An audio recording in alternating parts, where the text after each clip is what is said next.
పెడతాయి, కోకిలు కూడా గుడ్లు పెడతాయి. ఈ కాకికి దొంగ బుద్ధి, మన దగ్గర లడ్డు ఇయే కాదు, అక్కడ గుడ్లు కూడా ఎత్తుకొచ్చేస్తుంది అంటది. ఆ చిన్న చిన్న గుడ్లను పట్టుకొని, ఆ కోకిలి గుడ్లు కూడా తను పెట్టే గుడ్లాగా ఉంటాయి, తెచ్చేసి తను గూట్లో పెట్టుకుని పొదుగుతూ ఉంటుంది. అవి అవి పగిలి పిల్లలు వచ్చిన తర్వాత ఈ కాకి పిల్లలు ఏం చేస్తాయంటే బద్ధకస్తులుగా, మా అమ్మే కదా ఆహారం తెచ్చి మా నోట్లో పెడతదిలే అని నోరిప్పకుండా అలా బజ్జుంటాయంట నిద్రపోతుల్లాగా.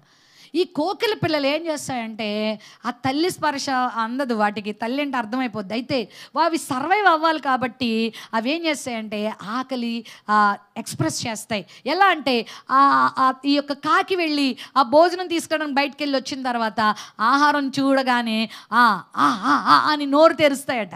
మరి ఆహారం కొరకు ఎదురు చూసి వాటిని ఎక్స్పెక్ట్ చేస్తూ ఉంటే ఈ కాకి కొంచెం ఓవర్ కాన్ఫిడెన్స్ ఎక్కువ.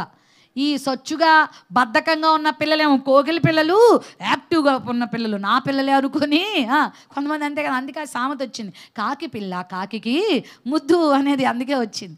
అప్పుడు ఇది అనుకొని అవి ఏడుమొహాలు నిద్రమొహాలు దానికి అవి అడగట్లేదు, ఈ పిల్లలే నా పిల్లలని తెచ్చిన ఆహారం అంతా దాని నోట్లో పెట్టేస్తాయట. ఇవి చక్కగా బలంగా దృఢంగా తయారయ్యి ఏమో బక్క చిక్కిపోయి అలా పడుంటాయి. ఇవి కొన్ని రోజులకే ఆరోగ్యంగా తయారయ్యి అప్పుడు వాయిస్ అందుకుంటుంది. ఏంటి ఇది అనుకుంటుంది, కావు కావు అంటాయేమో అనుకుంటే అదేమంటుంది కోకిల కూ అని మంచి స్వరం కదా.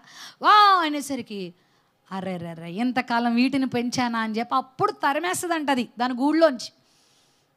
పని అయిపోయింది కదా, ఇవి కూడా వెళ్ళిపోతాయి అనుకోండి మొత్తానికి.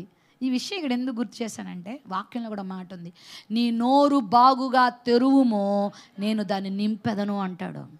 దేవుని సన్నిలోకి వచ్చి నువ్వు నోరు మూసుకొని కూర్చునే సందర్భాలు ఉంటాయి, నోరు తెరవాల్సిన సందర్భాలు ఉంటాయి. దేవుని సన్నిధిలో నువ్వు ప్రార్థన చేయాలి, నీ కుటుంబం కొరకు ప్రార్థన చేయాలి, నీ బిడ్డల కొరకు ప్రార్థన చేయాలి. నేను ఒక మాట చెప్పనా, ఏ తల్లి ఏ స్త్రీ కుటుంబం కొరకు ప్రార్థన చేస్తుందో ఆ కుటుంబాన్ని దేవుడు కడతాడు ప్రియులారా. హల్లెలూయా.